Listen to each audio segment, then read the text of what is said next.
We stayed at a campground near Summerside, Canada. Nothing too expensive.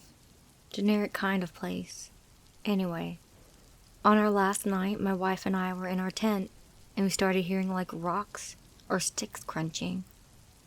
I turn on our flashlight, and we both see a small boy's silhouette. My wife and I just were enamored with this shape, and we both felt super cold and chilly. I said, like, hello? And a creepy voice thing said, help me. We both freaked out and jumped out of the tent. And no one was around for like 500 feet in all directions. We were like one of 4 sites right beside a corn farm, which I later followed a path to nowhere. It just ended. We still talk today about it, and that was like 23 years ago now. No one, unless they were an Olympic runner, could have made it away in time. I mean, what? We are still amazed.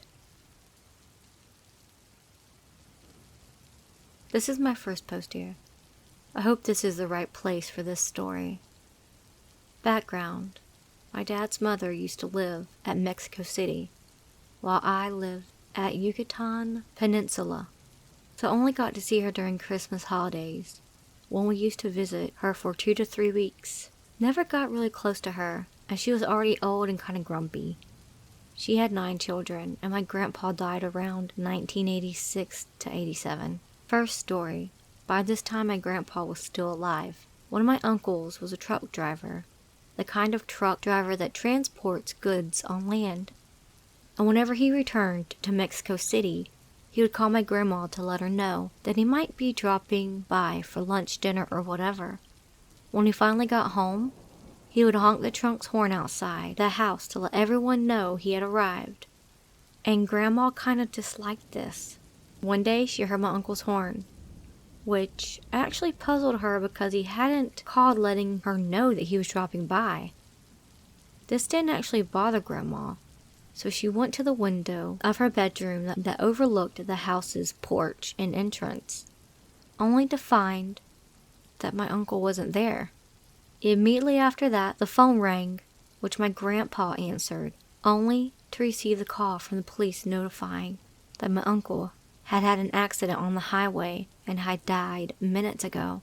Both my grandma and grandpa were shattered by the news, obviously. A time after the incident, my grandma told my aunts and uncles what had happened, just before she got the call. She was certain that my uncle came one last time to say hello before passing away. Second story. My grandpa had passed away. This took place during March 1996. My grandma became sick with a flu of sorts, which then derived into pneumonia, which took her to the hospital for tracking and observation. She was already 80-something. The pneumonia didn't get better, and my grandma was visibly weaker. All of my aunts and uncles were really concerned and started to prepare themselves for the unavoidable. People weren't allowed in crowds inside my grandma's rooms, so usually just 1 to 2 people would go visit Grandma just to check on how she was doing, as she rested and slept for most of the time, and sometimes would take turns, and some waited downstairs with the children, while others visited Grandma. I'm guessing that because of her delicate condition, was no need for contaminations and stuff from the outside brought into her room or whatever. One day, one of my aunts went to visit my grandma by herself at night, and hoping to find her asleep, which she didn't. When she arrived to the room, Grandma was awake, happy and talkative. My aunt chilled with her for a while, a bit confused, but happy to be able to have a fluid, normal conversation with Grandma. You can leave whenever you want. Rodolfo, my uncle, and your father, my grandpa, are downstairs waiting for me, sitting by the tree at the entrance. My aunt didn't know how to proceed or what to say. She felt kind of sad and weird, but at the same time happy, knowing inside that my grandma pretty much just said, "You go, it's okay, I'm leaving too." She said goodbye to Grandma as any normal day and went home. And yes, needless to say, Grandma passed away that night. Sometimes when family gathers during Christmas nowadays, we remember these stories. I remember the first time I heard it. It gave me chills, but in a nice way.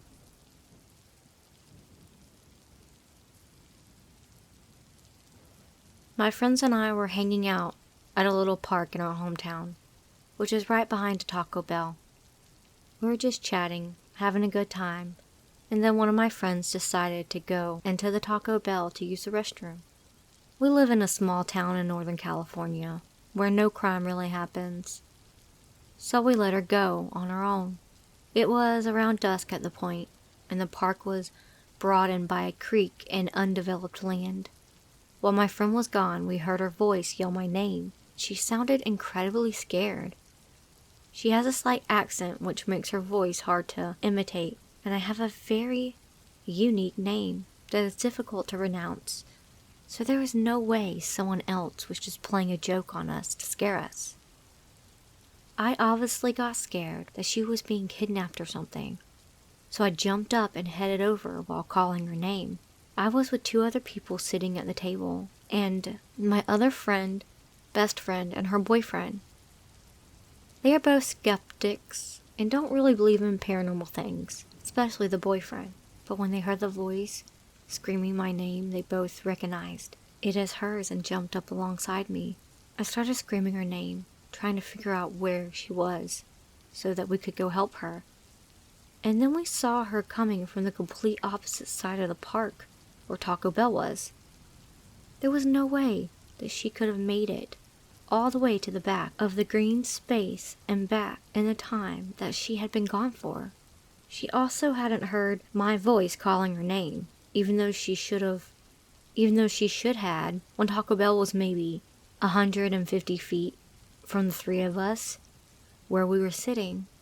She is 1/4 Native American, and although none of the rest of us are, we were speculating on what it could have been, and we are thinking it might have been a skinwalker or something related that, as our experience seems to line up to stories that we've heard about skinwalkers.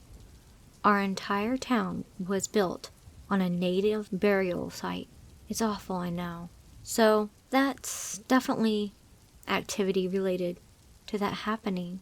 I have had weird experiences in my own house, and both of my best friends have witnessed them as well. Do you think our experiences might have been skinwalker related? If not, what are the other possibilities? I'm a very anxious person, and I'm a little on edge about this whole experience, so any insight that you could offer would be very much appreciated. Edit. I'm half Celtic and half Icelandic. Could it be something related to the Fae? We didn't actually see anything, just heard it and got a very uneasy feeling. My husband sleeps in what used to be a nursery. He gets up super early and doesn't want to disturb the kids and I, so he sleeps in another room. This is a room with a mirror that I think is a portal. I had taken naps in this room in the past and always had nightmares. Anyways, he is a skeptic and thinks the mirror is harmless, until yesterday when I told him that I just heard a thud from his room, and our 18-month-old toddler kept staring into the room mesmerized. He said, "Must be the ghost," and proceeded to tell me that he was laying in the bed the other night and trying to fall asleep, when something pushed his shoulder hard enough to move his body a few inches. He tried to ignore it the best that he could, although I don't know how he did that, because I would have screamed and ran out. After all that, he still doesn't want to take the mirror down. Any suggestions how to neutralize the mirror?